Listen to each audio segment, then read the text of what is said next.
एक दफा का जिक्र है।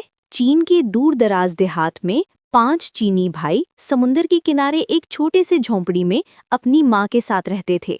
वो सब हमशक्ल थे और बिल्कुल एक जैसे दिखते थे। इन सब चीनी भाइयों में कुछ ऐसी खुसूसियात थीं जो और किसी में नहीं थीं। पहला चीनी भाई पूरे समुद्र को निगल सकता था। दूसरे चीनी भाई की गर्दन लोहे की थी। तीसरा चीनी भाई अपनी टांगें बहुत बहुत दूर तक फैला सकता था। चौथे चीनी भाई को आग नहीं जला सकती थी और पांचवा चीनी भाई अपना सांस बहुत देर तक रोक सकता था।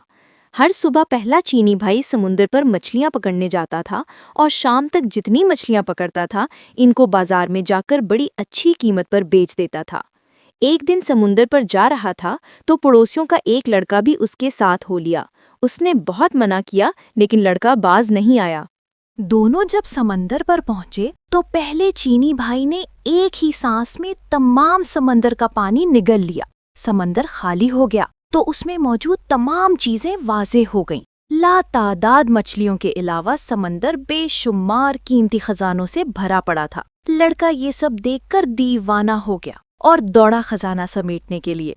पहले चीनी भाई ने तो सिर्फ इतनी ही मछलियां पकड़ी जितनी वो रोज पकड़ता था। उसके बाद वो चाहता था कि समंदर का पानी वापस समंदर में डाल दे। उसने लड़के को आवाज दी लेकिन लड़का कभी एक चीज उठाता कभी दूसरी की जानिब लपकता। उसे कुछ सुनाई नहीं दे रहा था। इधर पहला चीनी भाई अपने मुंह में इतना ज्यादा पानी उठाए उठाए थक गया था। बस बहुत हो गया लड़के, अब वापस आ जाओ। इसने फिर लड़के को आवाज दी लेकिन उसने नहीं सुना। इंतजार करके पहला चीनी भाई जब बेहाल हो गया और उसके बर्दाश्त से बाहर हो गया तो उसने वो पानी समंदर में उगल दिया।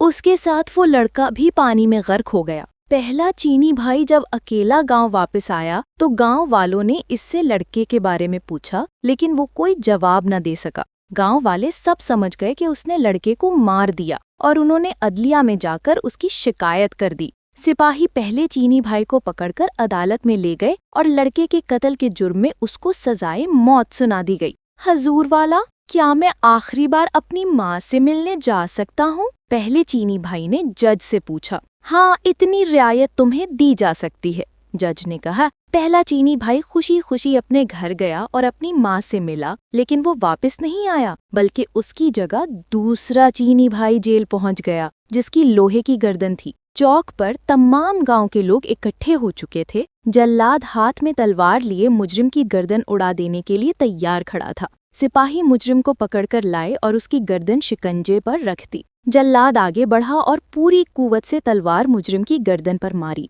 लेकिन दूसरा चीनी भाई मुस्कुराता हुआ उठ खड़ा हुआ। चूंकि उसकी गर्दन लोहे की थी इसलिए तलवार ने उस पर कुछ असर नहीं किया। ये देखकर गांव का हर शख्स सख्त बरहम हुआ और उसको मारने के लिए कुछ और तरीका सोचा जाने लगा। फिर जज ने फैसला किया कि उसको समंदर में डबोकर मारा जाए। अगली सुबह सजा से पहले दूसरा चीनी भाई जज के पास गया। जनाबे वाला, क्या सजा से पहले मैं आखिरी बार अपनी माँ से मिल सकता हूँ? हाँ, ये एक रियायत तुम्हें दी जा सकती है, जज ने इजाजत देते हुए कहा। वो इजाजत मिलते ही खुशी खुशी अपने घर की तरफ चला लेकिन अगले दिन वो वापस नहीं आया बल्कि उसकी जगह तीसरा चीनी भाई जेल वापस आया जिसकी टांगें लंबी हो जाती थीं। उसकी सजा की तैयारी होने लगी। सारा गांव समंदर के किनारे जमा हो चुका था। सिपाही उसको कश्ती में बिठाकर समंदर के दरमियान में पहुंच गए जहां पानी गहरा था और तीसरे चीनी भाई को उठाकर पानी में फेंक दिया।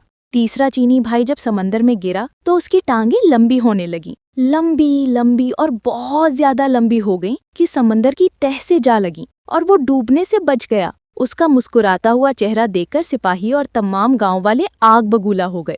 इस बार उन्होंने फैसला किया कि मुजरिम को आग में जलाया जाए। अगली सुबह वो जज के पास गया। हजूर वाला, क्या सजा से पहले मैं आखिरी बार अपनी माँ से मिलने जा सकता हूँ? हाँ, तुम्हें इतनी रियायत दी जा सकती है, जज ने ना चाहते हुए भी उसको इजाजत दे दी। वो खुशी खुशी अपने घर की तरफ दौड़ा लेकिन माँ से मिलकर वो वापस नहीं आया बल्कि उसकी जगह उसका चौथा चीनी भाई वापस आया। गांव वाले चौक पर जमा हो चुके थे। एक बंद कोठरी में बेशुमार बदबूदार और जहरीली जड़ी बूटियां इकट्ठी करके जलाई गईं और 5वें चीनी भाई को उस कोठरी में फेंककर ताला लगा दिया गया।